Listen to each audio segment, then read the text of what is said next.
洞察局势，开启视野，这里是火力早报时间。9M729 残骸曝光，俄撕毁中程核力量条约，美伊日内瓦谈判现转机，即将进行维也纳会晤。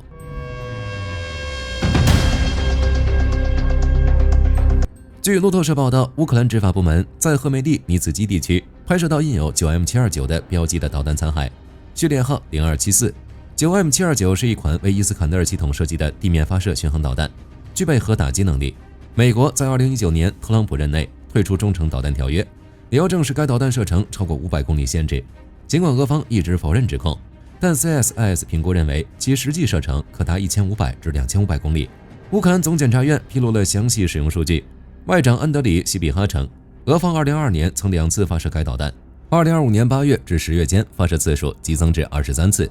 去年10月5日，一枚导弹飞行1200多公里，击中利沃夫附近一处民宅。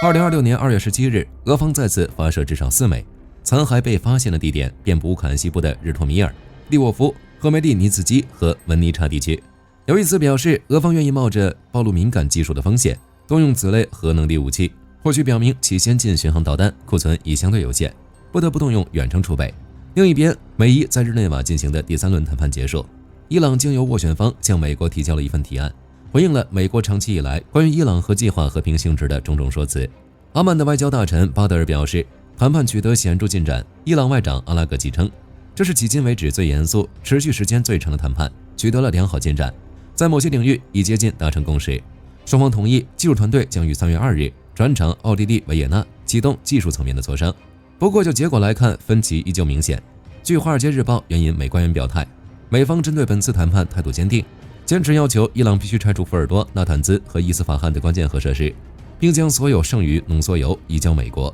任何协议必须永久有效。伊方立场同样明确，伊朗国家电视台报道称，代表团已完全拒绝将浓缩铀转移国外，伊方支持和平利用核技术以及本土生产核燃料的权利，同时要求美国必须解除对伊制裁。不过，面对美国的高压，伊朗也不得不考虑做出实质性让步。伊朗最高领袖高级顾问沙姆哈尼表示，若美方核心关切仅是防止伊朗拥核，协议可立即达成。据《华尔街日报》报道，伊方提议将浓缩丰度限制在 3.67%， 这一丰度远低于武器级水平，同意将 60% 的高浓缩铀库存置于国际原子能机构的持续监控之下，甚至提出通过建立阿拉伯伊朗国际核能财团的方式，以换取保留本土核燃料生产权。就看下周维也纳技术层面的谈判能否将这些灵活性转化为可执行的条款。今天的火力早报到这儿就结束了，后续结果如何，火力军将持续关注。下期见。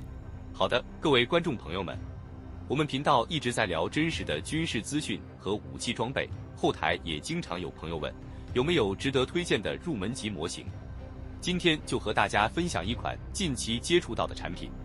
首先，它的外形还原度做得相当不错，比例准确，武器上的一些关键细节和标识也都有体现，